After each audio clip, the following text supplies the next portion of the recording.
Oh, come on, you guys. You know it's going to get weird today. Or maybe just normal. I don't know. Here on Friday, December 27, 2024, the Clark the Shark Talk Radio novelty. It's a novel approach, everyone. Just 5'6", you guys. High, squeaky voice. When I was born, April 27, 65, there was a disclaimer stamped on the baby. Do not like this, do not love this, do not respect, regard, etc. Ignore it. You gotta hold its hand, it'll never make it alone. But somehow, you guys, I'm almost at 60. Without, well, I can't say completely without any of you. I mean, some of you but don't forget, it was I, Clark the Shark, that was out there scrubbing the tile. This thing with swimming pools. Dude, I must have done swimming pool cleaning and filters and all that. It felt like 30 years. I'm sure it was only 25. But I may go back to that. I'm being perfectly honest, even though I am on SSDI and all that, you guys, right here on the Clark the Shark Spectacular Talk Radio show. Roll with it, Sharky. Godslack, roll with it, baby. What do I say to SSI or SSDI, whatever they're called? Rent's $3,000 everywhere you go, you sneeze, it costs $800 just to, take a, what. In California, storage units, cell phones, car insurance. I got bills to pay, baby. What do I do? I got skin cancer. If I go in the sun, I'm toast. I know that. Right now it's winter, though. It's 2 days after Christmas. And my Christmas was very benign. All I did was sleep. When I tell people nobody called or nobody calls, they're like in shock or not surprised or something, or they're just indifferent. Right here on the indifferent Clark the Shark Talk Radio Express, where I'm going to get into Neil Young Harvest, you guys. This album here, I can't say enough about what it did for my life. Now, as you guys know, I'm not the world's biggest Neil Young fan of the guy, the person, the human being. Is a really weird guy. I call him Neil Douchebag. Like Crosby, Stills, Nash, and Douchebag. But today, with Harvest, I can't really call him that because this album is so fucking awesome. Right here on the incredulously dynamic Clark the Shark Talk Radio experience, brought to you by Rogan and the golden EIB Sharkerphone. A Sharkerphone, you guys, gold plated, you guys, not solid gold, but it was christened, if you will, by the greatest of all time, Hush Bimbo. He's actually buried in a grave somewhere. I think it's St. Louis, Missouri. I'm not sure. But it says the greatest of all time at his grave, you guys. But that's a lie. That's a myth. It's a misnomer. And it's pure innuendo because everyone knows that me, Clark the Shark, the great one is number 99, Wayne Gatsby, and Mark R. Levin. the other great one. But me, Clark the Shark, they call me El Presidente in the South Bay. And they say it for a reason. They don't really call me the great one. I wish they did or didn't. I'm not sure. But, oh, finally, baby. There it came into focus. If someone out there can tell me why my golden EIB Sharkerphone takes its sweet time and then finally comes into focus one day, baby. It's a little bit like yours truly, Clark the Shark, 1-800-449-8255, the Wolfman Jack on crack. Baby, the Shark-a-lamma ding-dong, shark-a-doodle-doo, where Harvest, Neil Young. 1972, I believe. And in 1986, when I lived underneath Cindy, I would listen to this along with Black Sabbath, Sabotage. Let's see what else. For some reason, I was listening to Black Sabbath, Technical Ecstasy. I think David Bowie, Lodger. I just remember this, you guys. And then that one album where the guy's like dying on the cover and there's all these demons. That one, oh, dude, I love that album by Sabbath. I love the cover. There are all the guys dying and the girls are praying, and then you flip the album around and then he like goes to hell or something and there's all these demons. I kind of hope when Neil Young dies, maybe that will happen to him. But like not on this album, you guys. Harvest, Neil Young, February 1, 1972. Recorded in 71, I guess. And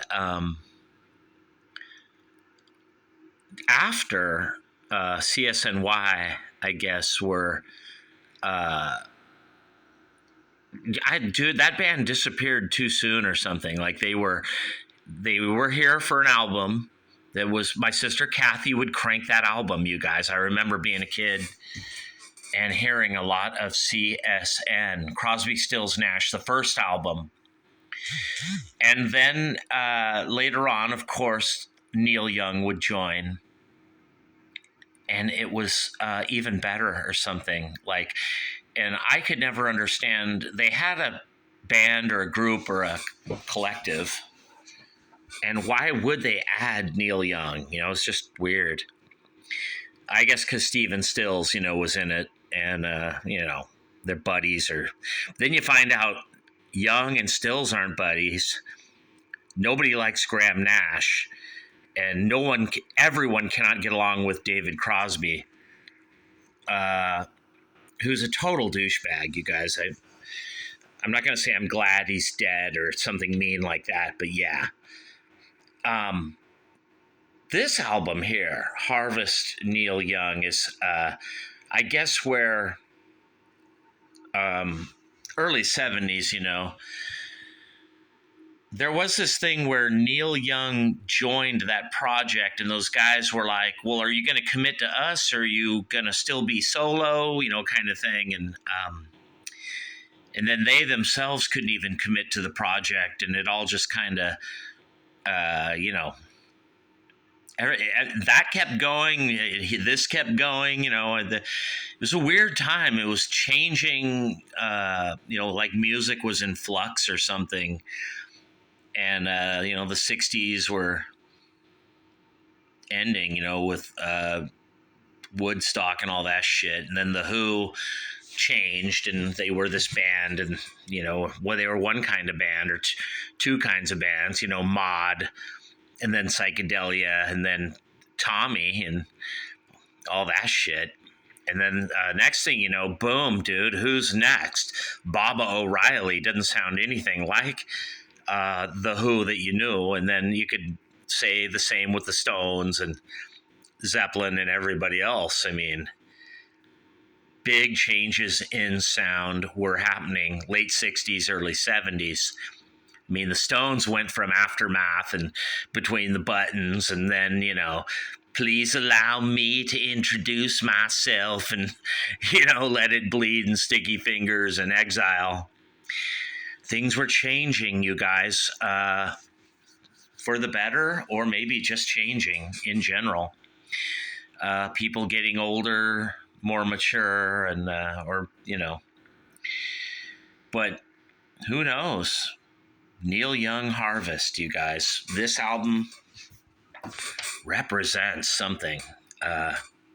Now, if you're a young person here in 2024, December 27, on the Clark the Shark Talk radio show, if you're only 20 here in 2024 and you were born in 2004, I want you to buy this album and get into Neil Young. I do. Disclaimer, disclosure, the guy's a douchebag in his personal life or something, or just an asshole, but his music's really good. And I want you to buy it at Amazon, iTunes, Spotify, everywhere you can buy music. Here on the Sharkadoodle-Doo, Sharkalama-Ding-Dong show, baby.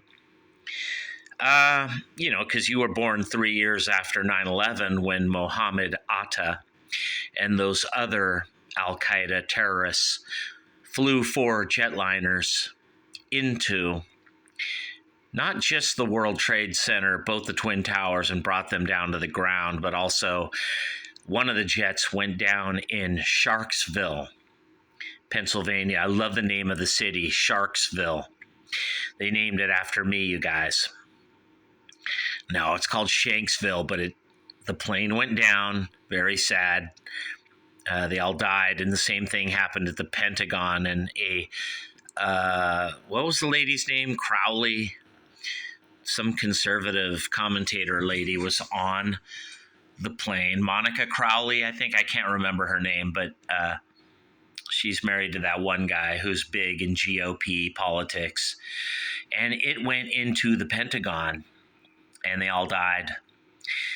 Well, if you were born in 2004, you're born about 3 years after that.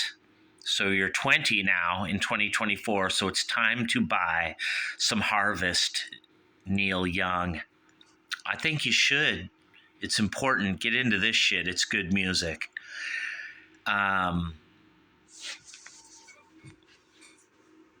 you might have some trouble with the guy's voice. He's just weird singing, and his lead guitar, like Pete Townsend, it's not very good, or he can barely play or something, or you're gonna definitely have some issues with some things about him, sloppy, or you're gonna come away like not pro or something. But believe you me, when it comes to professional killer songs, you just gotta tune out the voice. If you can tune out Robert Plant, or tune out, the guy in REO Speedwagon, or tune out Getty from Rush, or, just, you got to tune his voice out and just listen to the song, or tune his lead guitar out too. Don't listen to it.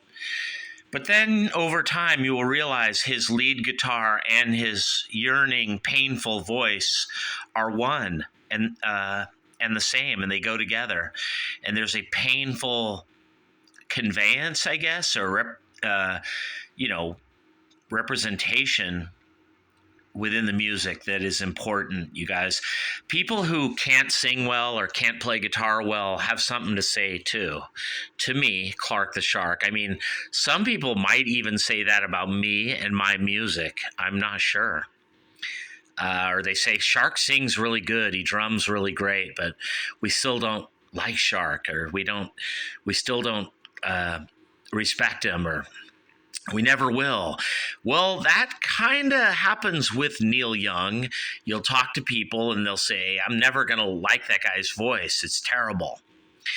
But I love it, or like it, or something. I tolerate it and accept it because it goes so well and perfectly with the music. It does, you guys, right here on the Clark the Shark Talk Radio debacle. Neil Young Harvest is probably his best album to date back then in 1972. I don't know about that. All of the albums before it were good. Everybody knows This Is Nowhere. Awesome. Of course, After the Gold Rush, amazing.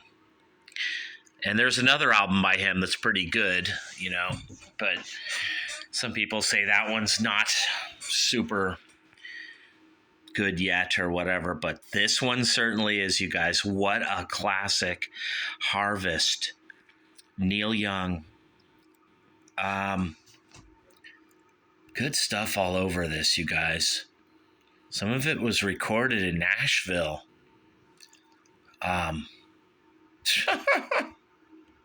This is a classic. Side one, Out on the Weekend. Well, right away, you guys, you're going to hear a song that will intrigue you. Man, I love this shit. And then, oh, dude, Harvest, song number 2. Whew. Good shit. I love this album, you guys. You just got to hear this.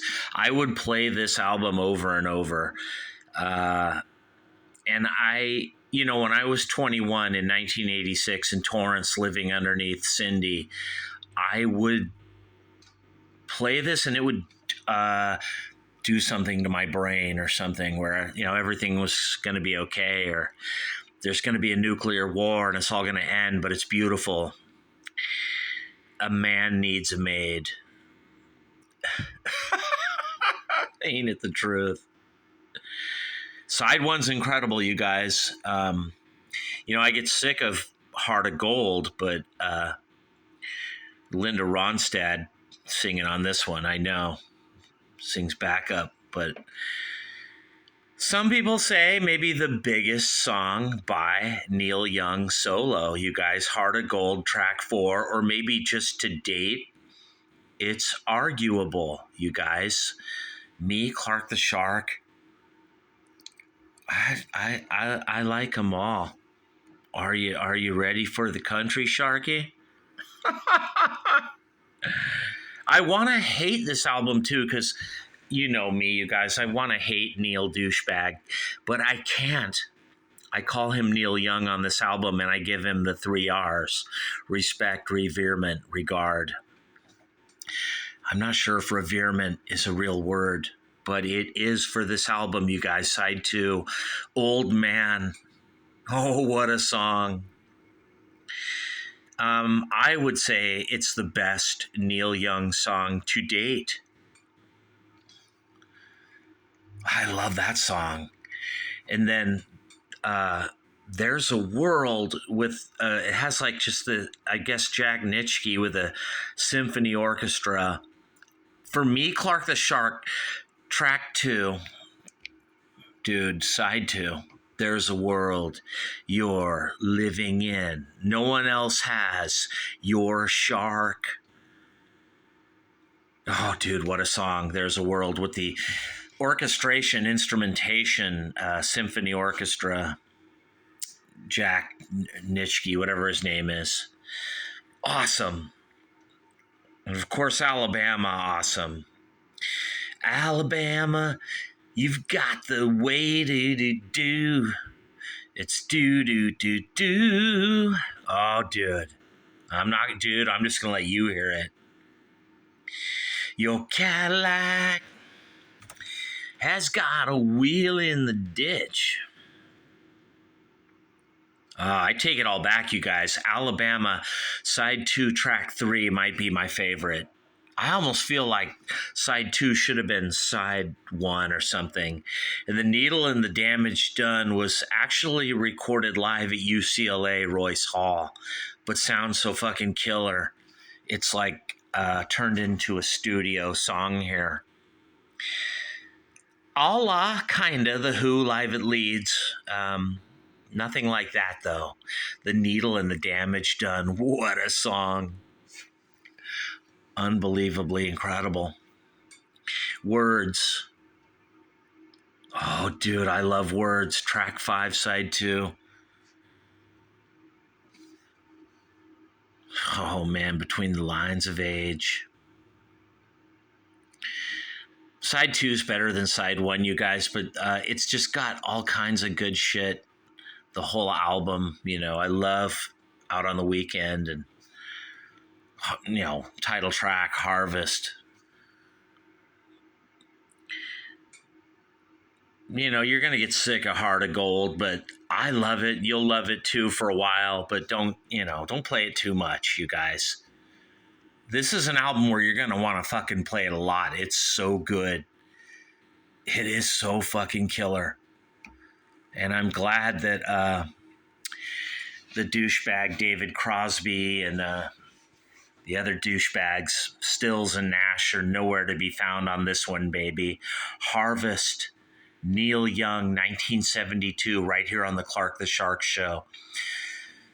Country fried acoustic, beautiful music, tender, charming, sitting around the campfire. Not really too brooding, but yes. Yet none of those, you guys. It's not country at all. It's not, it's not even rock and roll. It's somewhere in between all that. And you'll just poke around and you can't find it. It's got a genre, a sound, a soul, and a style that's atmospheric and all its own. It's like he's inventing a whole new art form, or maybe a whole new genre. I'm not sure, but at the time, this was breakthrough shit, you guys. Harvest, Neil Young, 1972. An album I feel that you gotta buy. Me, Clark the Shark. This music was important to me when I was a young person. As I crafted my own music, I looked to Neil Young. And I would tell record labels about 1985, 86, 20, 21 years old, how important Neil Young was to me and my sound. Some people say, they would crank up the amps live with Crazy Horse, and that is where grunge was invented. I don't know, you guys. You could argue for Iggy Pop and the Stooges, or you could even go back to the Music Machine, the Count Five, the Who. Dude, it's just a debate that goes on and on. Where did it officially begin? Who was wearing a flannel and all that? I guess it doesn't even matter, you guys, but